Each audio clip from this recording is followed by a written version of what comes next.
There we go. So hello everyone. So today I have Esther with me. So Esther, do you want to introduce yourself? Hi everyone. So yeah, my name is Esther and I'm a doctor in obstetrics and gynecology, and I've been invited by Abby to come speak today, and thank you, Abby, for having me.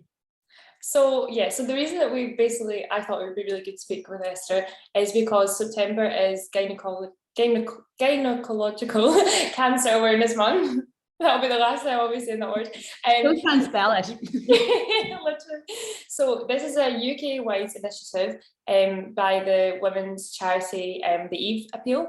So basically the campaign aims to just raise awareness of gynae cancers and just really take away the kind of shame and embarrassment of this kind of thing. So do you want to just firstly describe a bit about the kind of perception around gynae cancers or anything like that at all?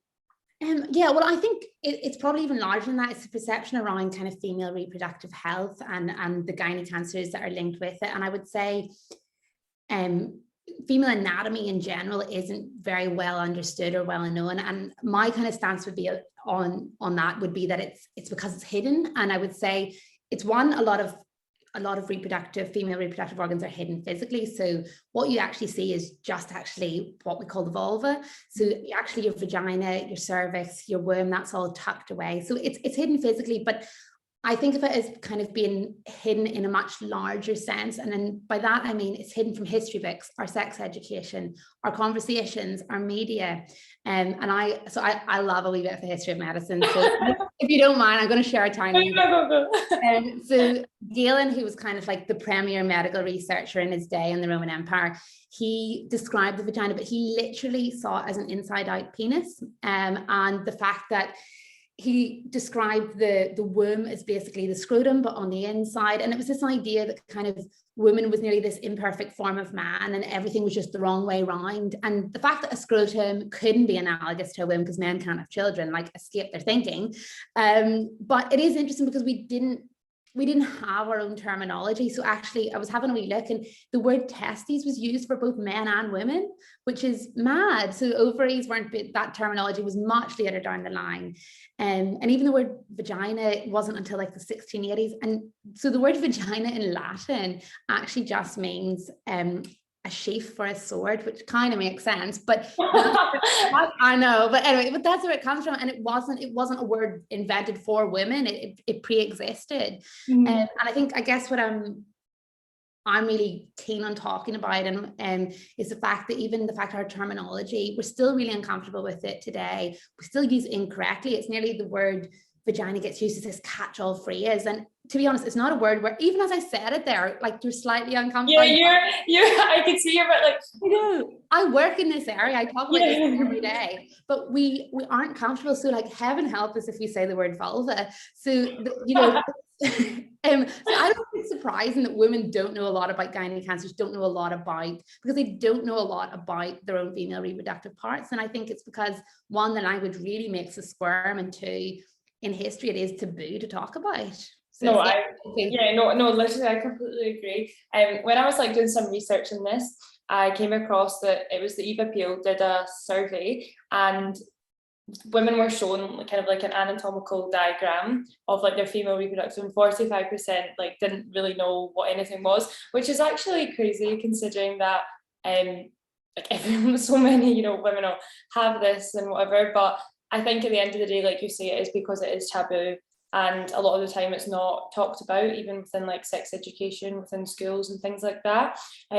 So obviously there's like a bit of a problem with that, but how do you think we can like improve that and make like women more comfortable just in general talking about this kind of issues? Yeah, well, I mean, my stance would be, to be honest, I do think thankfully things are starting to improve, because I think women and girls out there are more vocal on things like social media, and men too. I don't want to forget the men and ostracize.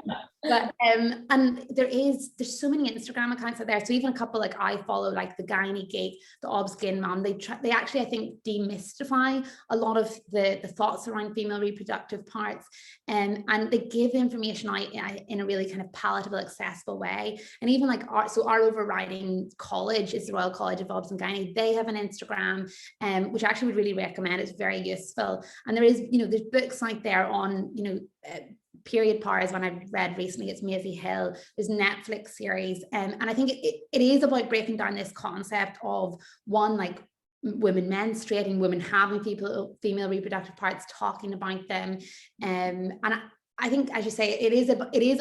My stance would be it is about talking about it, because the more you talk about something, the less, the less mystification around it, the more we break the stigma.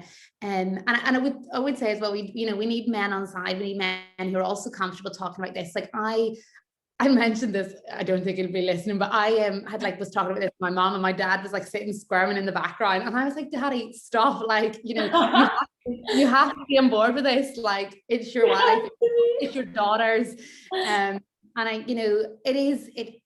these topics, it affects half the population. And as I say, every man was grown in a womb, and most came into this world through a cervix and vagina, so get over it.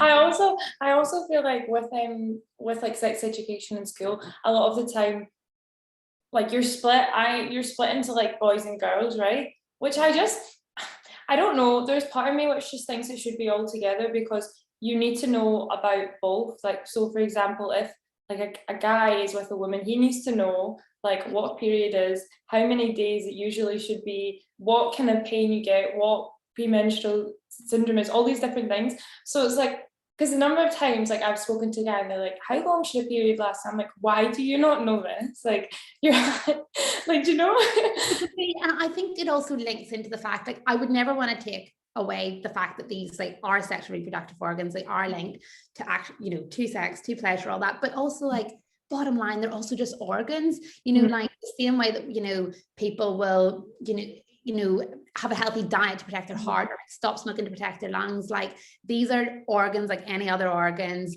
They need to be cared for, they need to be talked about, they need to be looked after. So as much as I'm pro, obviously, the sexual reproductive health of all of this, they're also, we call them gynecological organs as well. Like, they're organs. We can talk about them without everybody breaking into embarrassment. It's so true. So see, just going back a bit to like the gynae cancers, so what are the 5 gynae cancers that we should be aware of then? So it's it's the 5 main parts of the female reproductive system. I know this is so kind of cringe, but one of my friends had bought me this mug, which is really cute. And actually I realized it's going to be kind of semi-helpful, because basically you can have cancers of so these are your ovaries here. So that's what produces an egg every month. So you can get cancer of your ovarian tube. So the tube of ovarian cancer, this is your womb here. So you can get endometrial cancer, it's the lining off your womb. And then this is your cervix here. So you can get cervical cancer. Now, what this doesn't show is then you would have your vagina here. So you can get vaginal cancer, and then your vulva, which is the labium, what you actually see. So those are the 5 that you can get. Thank you. I love you. You were just like, oh. Well, I realized I was like, this is the perfect time to use this mug. It's actually so good. I love it so much. So obviously we talked a bit about why female reproductive health issues aren't talked about. So do you think that's the same reason for why like gynae cancers often go unnoticed for so long? Yeah, I mean, I think obviously we've touched on this a wee bit, and I think this is largely historical and linked into everything. I mean, you could write a list, but from the patriarchy to religion to women, I think, women are often thought of as to be like mysterious, nearly for men to discover. And I think, it's never for themselves to discover. And I think that's part of the problem.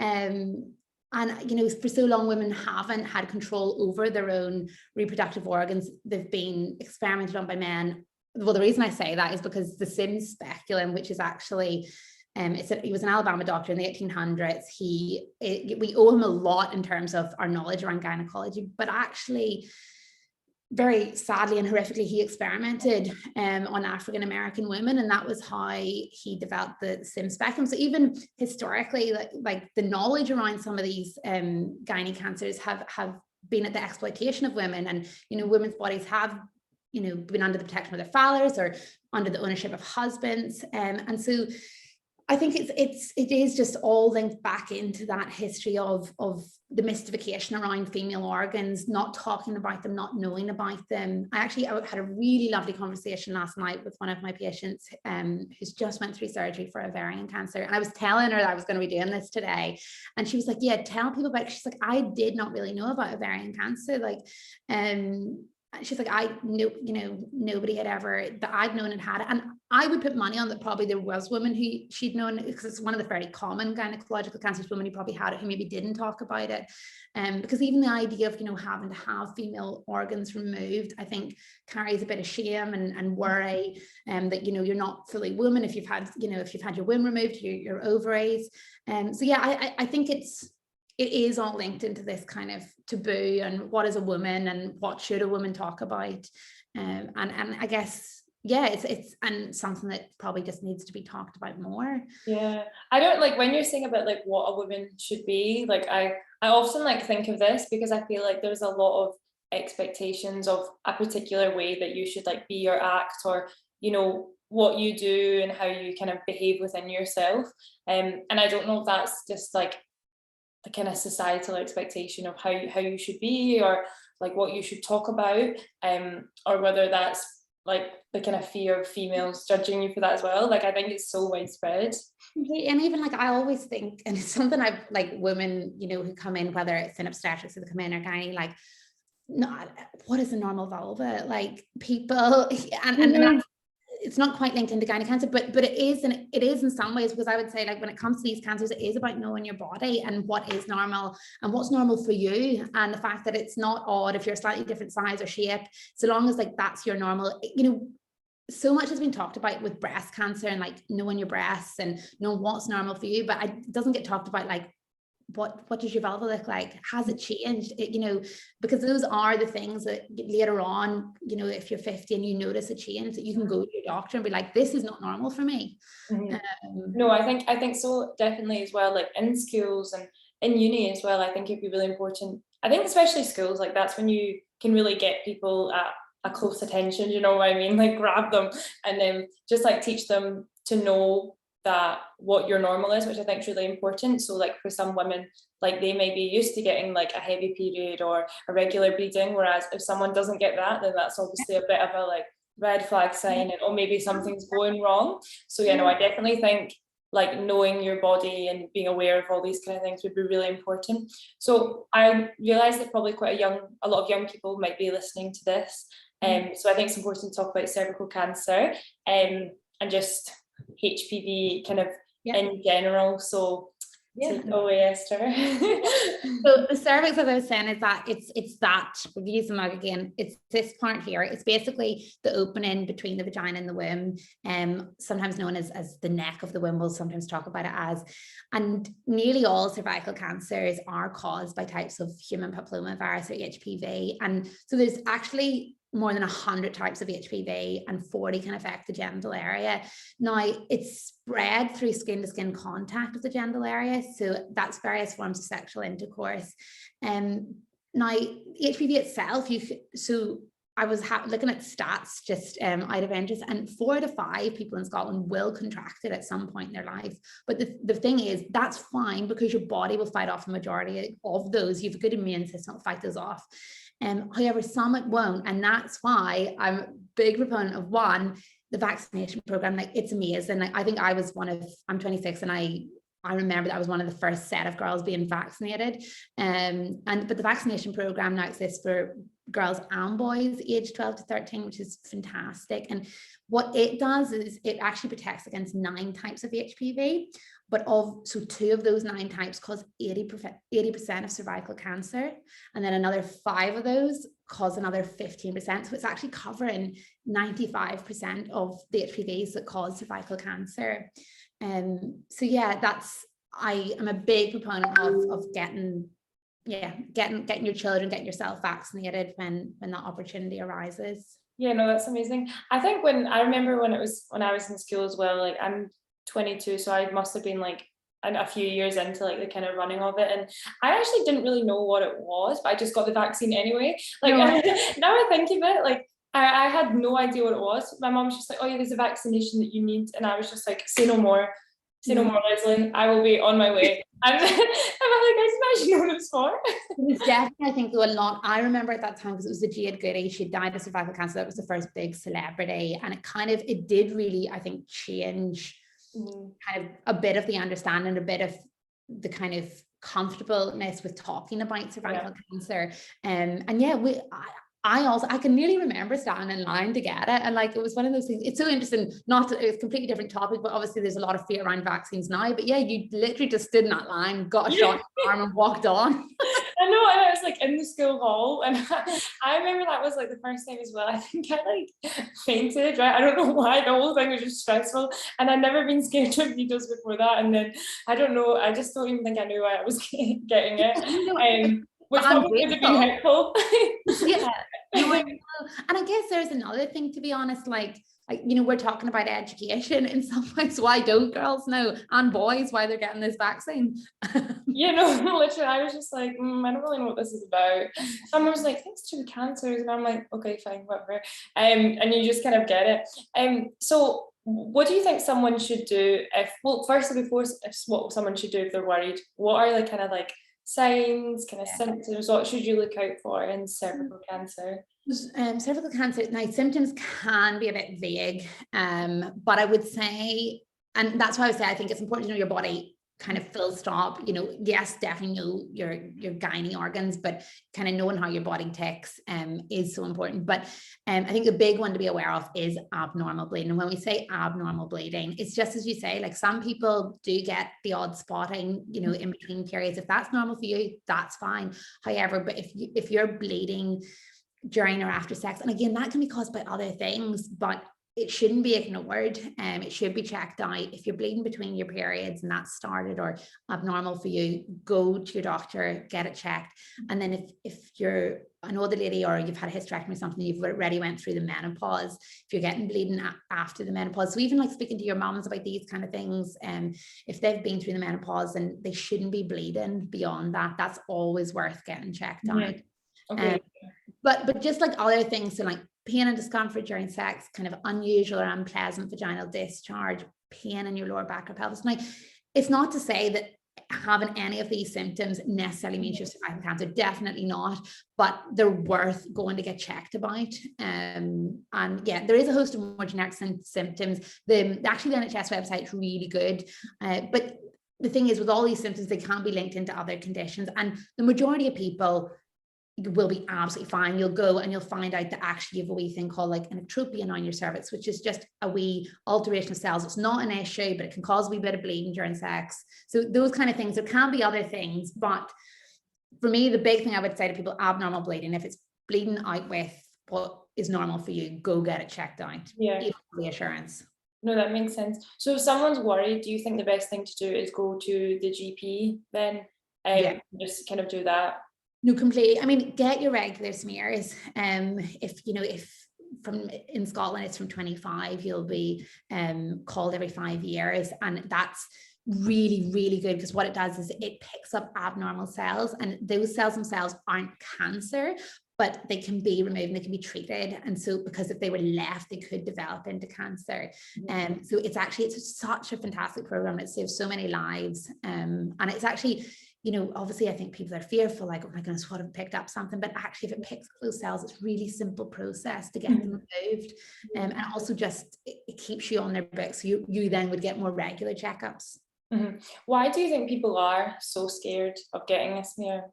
Well, I think again, it's a bit of lack of understanding about what they are. I think, do you know what? One, it is embarrassing.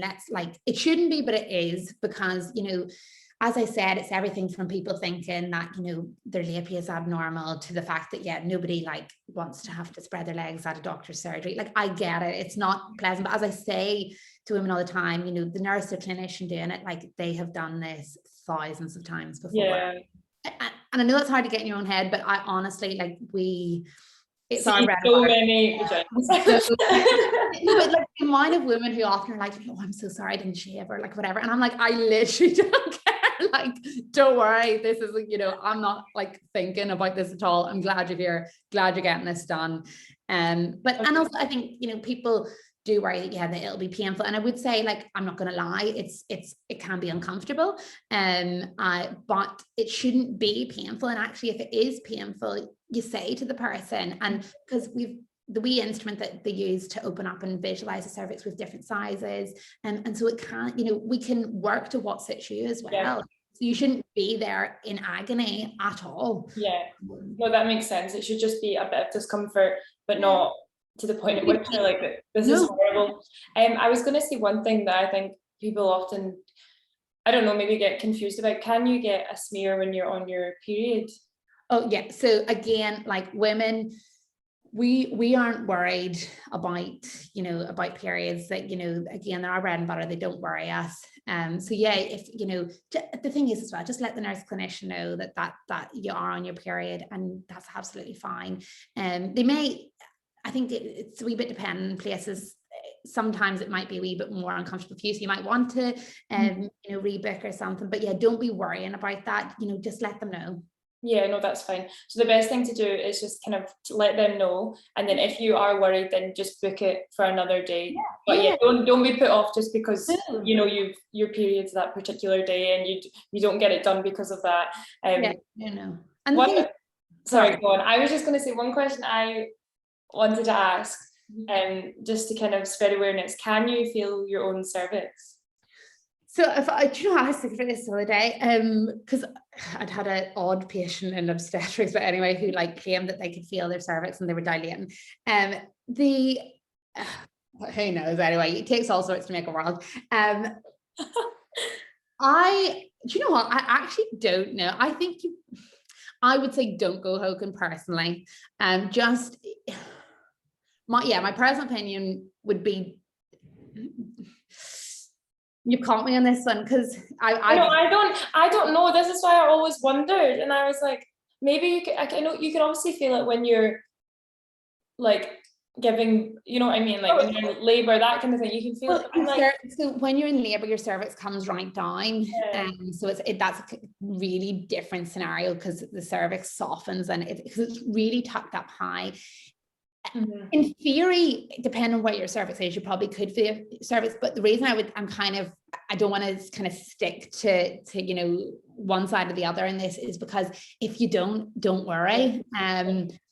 I personally don't know where my own cervix is, so and I think because some people's, your cervix can lie kind of anterior, so it lies to the front, or it can lie to the back.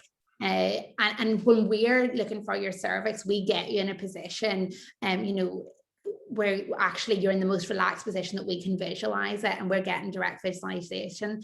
And even sometimes, so often we try to find the cervix for women who are going into labor, and that can be difficult. So I would say, it's not something to worry. In general, probably not. If your cervix needs found, we will find it for you. Otherwise, don't worry. The things, if your cervix is giving bother, you'll know because of things like bleeding, things like pain or bleeding during sex. I wouldn't worry going and find it, because in all honesty, you'll just probably worry yourself. You could cause a wee bit of trauma. So my personal opinion would be, if you want your cervix found, go to your doctor, go to your GP, go to a gynecologist. They'll find your cervix for you. One thing that I used to always get confused in is that, for example, with tampons, I used to always think that when you had a tampon in, that was in your womb, and then it took me a while to realize, oh no, it's literally not. That's not right. That's not good. And I feel like that's also something to be really important as well, is to talk about period products as well, and where they actually go. I feel like it's to clarify, the tampon goes in your vagina, and it couldn't go into your womb unless your cervix is open, so no chance of you losing it right up into shame. But that's the thing, I guess. There's just so little understanding sometimes. How many girls have thought, and included me growing up, have thought they urinate from their clitoris or something. I couldn't barely tell you. So the whole you pee from called urethra, it's not easy to find a woman. Again, you don't need to find it, people don't go searching for it, but those kind of things we're just whereas so much more obvious and whatever. No, it just made me laugh, because I was thinking consider myself like relatively aware of these kind of things, and even like I literally still didn't know. Do you know what I mean? I just presumed, because the way that the picture is like so small, like the vagina is so small, and then this thing I was like, oh well, obviously like it just goes there, like obviously that makes sense. But no, actually your cervix, and that's how the whole thing about trying to find out, your cervix is quite high. It's actually tucked quite far up. So yeah, you probably you might never find it. Your doctor should be able to find it, but yeah. tampons would have to go travel quite far to get into your womb.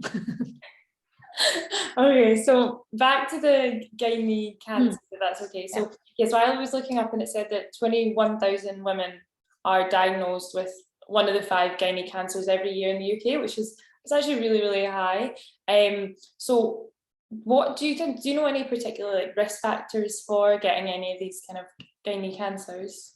So all of them do have their own risk factors, to be honest. So I think probably generically speaking though, and I would say probably, to be honest, if you're worried about any of them or want to kind of research any of them, the NHS website's really good for each of them, for specifics on each of them, but kind of as an overall kind of things to think about with risk factors. I mean, and so I guess these are the conversations we have with your moms and your grandmothers and stuff. It is being postmenopausal is a risk factor for most of them. The fact that your periods have now stopped and you've went through the menopause, because it changes all the hormones in your body. But family history of things like ovarian cancers or cancers of the womb, of the bowels, or breasts, it's always worth mentioning to your GP, especially if you've had a mother who's had any of those cancers. And then, I mean, we bang on all the time about smoking, but smoking actually really does impact some of these, particularly the cervix and the womb. And actually as well, being overweight, again, that's not us just like trying to, we're always on a campaign to get healthy and whatever, but actually, again, particularly the cancer of the womb, that can really impact. And I would say with all these things, being as healthy as you can be does matter, because I mean, I've lovely lady that I've been looking after, and she fit as a fiddle, never has had a problem in her life, and she got the one. So ovarian cancer is one we worry about because it's the one that doesn't get picked up until quite late. And I have no idea who that is. Let's not worry about them. That's so annoying. Sorry. But she was so fit and healthy. And I guess what I'm trying to say, she still got ovarian cancer, even though she didn't have a single risk factor to her name other than being a woman. But because she is kind of physically in a very good state, she's come through that surgery really well. So I guess my thing would always be on anything, it's hard, but like, stopping smoking, losing a bit of weight, all those things are, help reduce your risk of cancers. But on the awful chance that you are that one person who, gets ovarian cancer, who's never had a risk factor, you'd have put yourself in the best position for treatment. Yeah.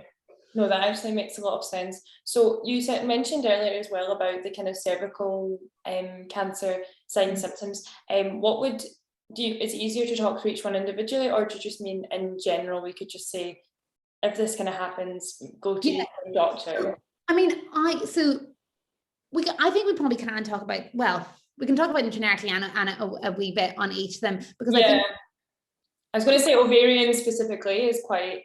Yeah, but my main take-home message for all of them is get to know your body and listen to your body. So, for example, starting at what we can say, the vulva.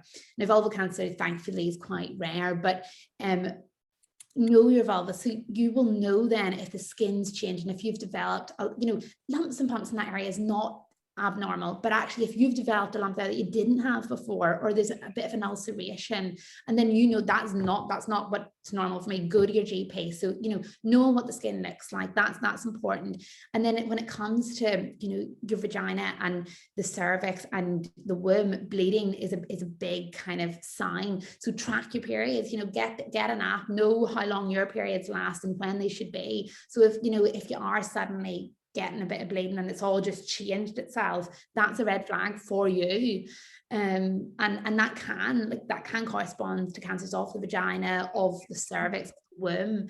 And so I would say, yeah, bleeding's a big one for all of those. But then symptoms of just other organs in that same area. So if you're having pain or difficulty passing urine, because that's in the same area, if you're getting bowel disturbances, again, your bowels are there, pelvic pain, especially when you're having sex or peeing. So they can all be signs, especially of ovarian cancer, because the ovaries are the one, sadly, that are a bit hidden. For example, and I need to stop speaking about this one, which is so lovely. And I think it really saddens me because she literally was so fit and healthy. She's a woman in her 50s. You know, she could be my mom, she could be your mom. And she said to me she had noticed that she was so much tired, and she kind of had put it down to, oh, it's COVID, and, you know, everybody's feeling a bit kind of. So many people have put things down to COVID. Like, I've noticed this in speaking to patients. They were like, oh, I just thought I was just tired because of COVID. And I was like, I know, but and people are mentally drained. I do get it. I do get that. But then funny, she like phoned her GP. She was like, oh, maybe I'm anemic.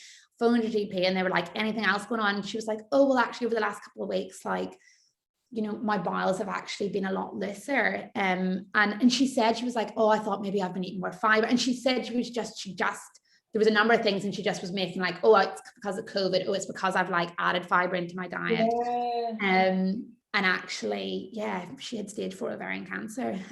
So I don't want to scare people, because it is the one that scares us. But I guess my point is, if something's changing in your body and you notice your health's changing, it might be any of the gynae cancers. It could be something like you're a wee bit. Yes, like, yeah, it literally could be anything. Yeah. It's worth getting checked out, and it's worth speaking to somebody about, because at the end of the day, it's reassurance. And as we always say, like, you know, so many people apologize for coming in, but we'd rather tell you you're fine than find something.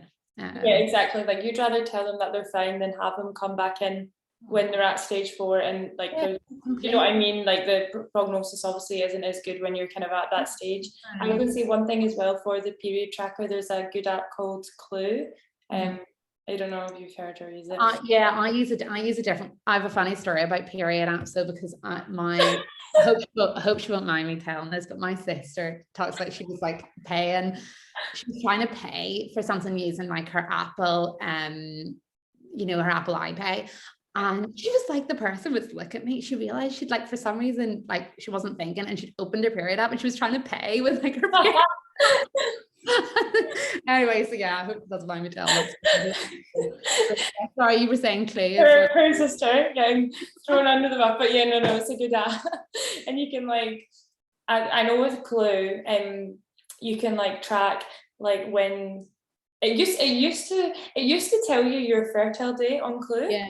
But they stopped doing that, and they said something on the app. They said it was to do with like I don't know, it's like stressing women out or something. There was like, so I don't know, there was like a reason they took it away, but like they'll show you when like it's premenstrual syndrome, and it's like all the little clouds in a circle, and then you can like track your like sleep and like if you have any PMS kind of symptoms and stuff. So no, it's good to get if you. You know, I mean, I can't remember.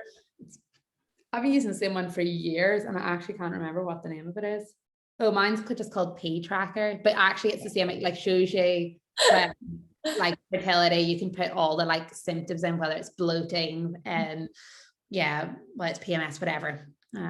Yeah, no, definitely. One kind of, I had to like a couple more questions, but one of the ones I wanted to ask was, see, for breast cancer, I think a lot of time people do think that it's like a gynae cancer. Why isn't it a gynae cancer? So it's not a gynae cancer because it's not one of what we call gynecological organs. The breasts are another organ in and of themselves, so they are a separate system. I think the reason obviously they often get linked in is because people, and again, and I have to say that this is the wonderful thing about, you know, celebrities who are willing to speak out about these things, but people like Angelina Jolie, who had the BRCA gene, and the BRCA gene is linked to both breast and ovarian cancer. So I think people often put those two together, when actually the breast cancer in and of itself is a separate cancer. It's not one of the gynecological organs, but it is true that there is a link in terms of genetics between breast cancer and ovarian cancer. And ovarian, yeah, no, that makes sense. And I think as well, like what a lot of people maybe don't realize is that breast cancer you can get in males and females. Obviously it's more common in males, but no, it is a condition that obviously they have mammary tissue still as well, so yeah, the same breast tissues there, they just obviously don't have the same amount. So yeah. No, do you have anything else you want to add about this topic, or any kind of I think my take-home messages kind of for people would be like, women and men, like, talk about female gynae or reproductive parts, normalize it.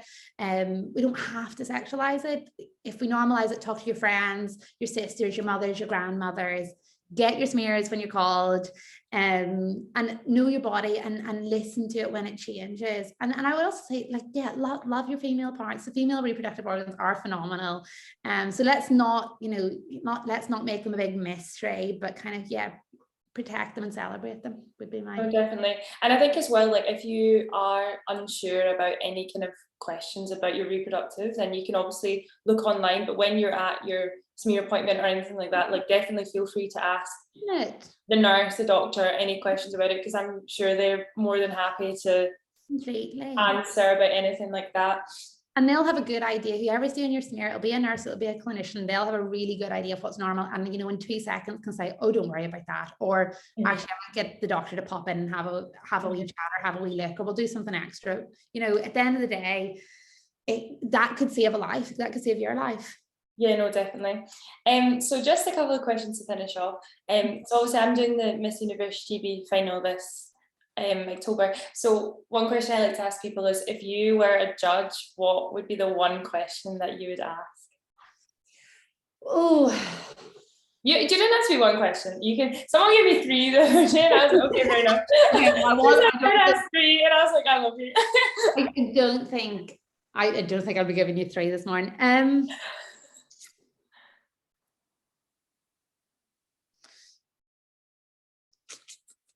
I guess if there's one thing you could tell yourself, or tell yourself at, say, 12, because I think 12, 13 is kind of a difficult age to be a girl, like, what would you tell yourself? Really? Is that what you'd ask? It's just like, yeah, that's what I asked. Do you want to answer my honest answer? Yeah. I probably tell myself that it's okay to not be the same as everybody else, because I think at that age there's such a pressure to all be the same, like, you dress the same, you do the same, you all think you need to want the same things, when at the end of the day, like, if you like doing something or you want to look a particular way, just kind of go and be yourself, because I think you'll end up coming back to that in the end, No, it's so true. And I'm a big believer in that, and I think that even relates into some of the stuff we've talked about, the fact that we're all a bit unique, whether it's our face or our labia or whatever, like, we're all different, or our personality, like, it's, no, I think, I like what would you say to your 12, 13-year-old self?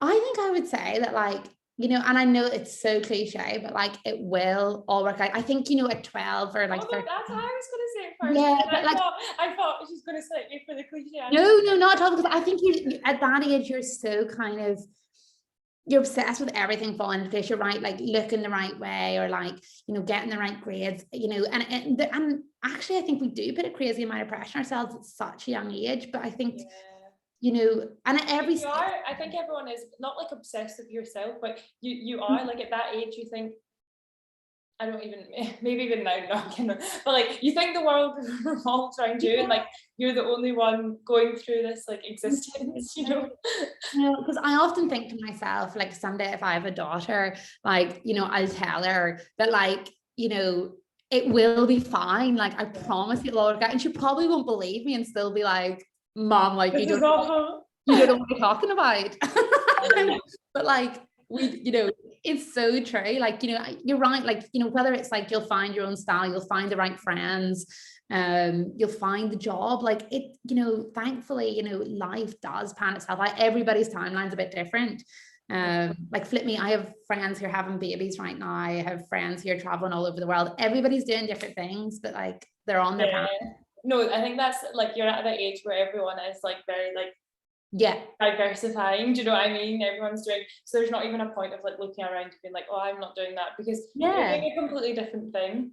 No, completely. 26 is different for everybody. 22 is even different from everybody. Yeah. But like, I think once you start hitting 20, that's when it get, or like even like 18, to be fair, that I think especially like 20 to 30s is like when I think everyone, maybe as you're saying that thing about, because when you're 12, you know, you're all in school, you're all doing the same things, so you think you need to be the same in every other area, but like, as you know, as time goes on, you realize that like, yeah, you're all unique and you're all going to do a slightly different thing, and that's, and there's something really beautiful about that. yeah, no, definitely, because I think back to in school where we all used to wear Jack Wills, and like it just was like you'd have like your Jack Wills hoodie and your gilet and your little like, well, some people do lugs, I just had like fake Uggs, and Say Uggs were such a thing. I remember my grey Uggs. yeah, Like they're getting brought back in, I would say. I don't know how I feel about that, but I like Ugg slippers. I'm not so sure about Uggs coming back in. But you know, it's become a fashion statement as well. And I mean, it's again related into kind of Crocs. How have Crocs become? Because we wear Crocs obviously to surgery. Oh my gosh, I love Crocs. Crocs have become such a like. I think it's Justin Bieber went and wore them, and now everybody's wearing them. No, they actually have. I like that though. They're cool. I've got pink Crocs, and I'm like, I mean, I really want a platform pair for work, but people keep saying no, too much. I know, to be fair, it might stop you there.